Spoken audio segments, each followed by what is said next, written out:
What would you do if you found out something you cherished was possessed? Would you try and throw it away?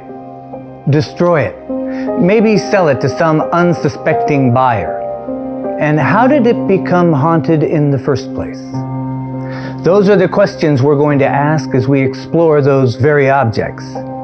Some you might be familiar with, others so obscure that they've been lost to the sands of time until now. I'm your host, Evan O'Hare. Welcome to Haunted Objects.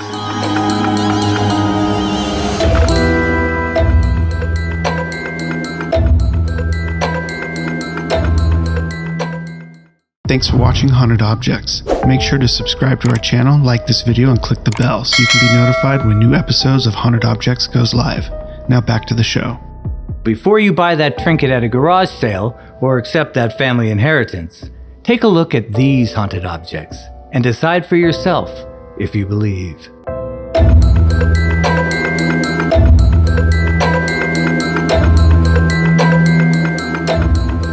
According to Jewish folklore, a Dybbuk is a dark spirit that takes over the bodies of living people and uses them for evil. Legend has it a Dybbuk can be trapped inside of a box, kept from causing mischief. Unless, that is, of course, the box is open. This little tale began several years ago when an antique box came up for sale on, of all places, eBay. The seller, an antique dealer by the name of Kevin Mannis, listed it as a vintage wine cabinet that came from the estate of a woman who survived a World War II concentration camp. The listing also claimed that the first owner's granddaughter was terrified of the box and had warned him upon purchase that her grandmother said it held a Dybbuk. After buying the cabinet, he was plagued by not only a series of unfortunate events, but reoccurring and terrifying nightmares of an old woman that would brutally attack him. When he startled awake, he would notice corresponding bruises on his body. This would usually be accompanied by an overpowering stench of cat urine in his home. Tragically, his mother suffered a stroke while opening the box, prompting him to finally get rid of it. The trinket of terror eventually ended up in the hands of a Missouri Medical Museum director, Jason Hewlett. Initially skeptical about the powers attributed to the box, but after acquiring the box, he soon changed his mind. He himself was victim of a series of gruesome experiences, such as bleeding eyes and unexplained strange rashes. He too began to dream of being attacked by an old woman with sunken eyes, and just as Kevin would also awake with bruises on his body. Allegedly, a man died whilst the box was being stored in the basement, his body found lying beside it. Jason reportedly became so unnerved that he reached out to scientists and rabbis who instructed him to build a wooden ark lined with 24-karat gold, place the box inside, and bury it in the ground. Instructions which he followed to the letter. That is, until a special appearance on the show Deadly Possessions, where it was released from its tomb for a televised reunion between it and previous owner, Kevin. When Kevin opened the box, all the lights in the building unexplainably flashed. Strange sounds echoed around the room, and Kevin started to recite a story about a mysterious shadow man, immediately after which he began to sweat profusely, whilst making whistling sounds and speaking in tongues, halted only by a fit of uncontrollable coughing. The box inspired the 2015 horror film The Possession, produced by Sam Raimi of the Evil Dead fame, which itself was plagued with similarly unusual and sometimes frightening occurrences. Exploding lights, shadows, moaning, and chills were all commonplace on set. But the most interesting event, 5 days after production wrapped, all the props were destroyed in a fire when the storage house in Vancouver burned to the ground. The fire department could not determine the cause of the fire, and it still remains a mystery. Is this another coincidence which keeps the box shrouded in mystery, or did the box somehow orchestrate this event?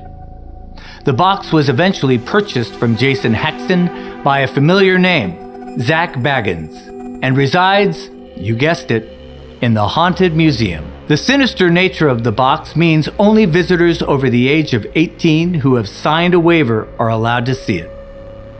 Ominous in and of itself, wouldn't you say?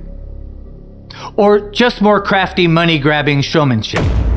The original eBay seller, after an intensive investigation by Charles Moss, apparently confessed that the box was his own creation, and that he added the new elements to the Dybbuk Box story over the years to help evolve it, keep it relevant and interesting. Despite this, eyewitnesses continue to claim that during its time on display, there has been a continuation of events. People have fainted, become dizzy, and even sick. Visitors have also witnessed a shadowy cloaked figure that has been seen passing directly through the closed doors of the room where it was on display. Physical attacks have been reported, with even the singer Post Malone seemingly a victim to a run of substantial bad luck, including a car crash within a matter of weeks of coming into contact with the box. Is this a case of hysteria, the mind playing tricks, or does a vengeful spirit reside within the box? What if it's both, and the box has somehow taken on its creator's fabricated story? Of course, it could just be a beautifully decorated, harmless trinket, or one of the most haunted objects in the world.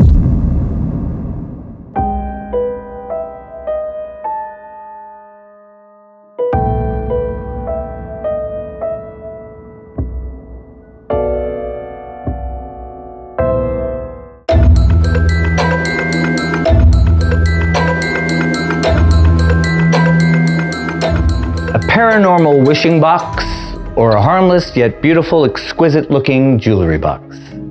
It just so happens that we found one that combines the two. A delightful trinket that also enables its owner to enact their greatest desires all at their fingertips. But how and what is the mystical source of this apparent genie in a box? This one comes with a treasured spell from a highly sought-after book of spells, a wishing box spell. You simply write your wish on a piece of paper, but don't be too greedy, only one wish at a time. Fold your paper, then holding it in your hand, speak your wish out loud 3 times. Then place your wish paper in the box. Once every night, take your paper out of the box and speak out loud your wish 3 times. When finished, place the paper back in the box. Remember to always say thank you when you are finished. Do this for 7 consecutive days. When you are finished on the 7th day, place your paper in the box and wait for your wish to come true. Watch for signs and indications that your wish is being worked on. This magic box is powerful and will need 7 days of renewal in the sunlight to recharge. Then you will be able to move on to your next wish. If you find your wish is not complete, simply place the same paper back in the box and repeat all the steps. These boxes take a lot of magical energy and ability to create. They are strong and powerful. It will give you years of great service. One note: the box is non-transferable. Do not let anyone use your box. This box will have your energies and your wishes. It will not work for others.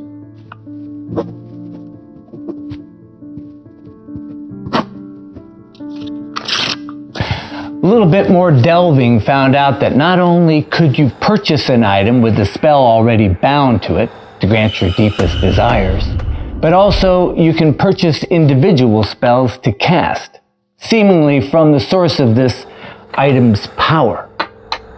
A coven led by a warlock high priest that consists of 18 experienced, hand-picked members that collectively consist of over 100 years of experience. I wonder if my first wish could be for more wishing boxes. Whether the cursed objects shown this evening are of myth, urban legend, or fantastical paranormal occurrences is for you to decide.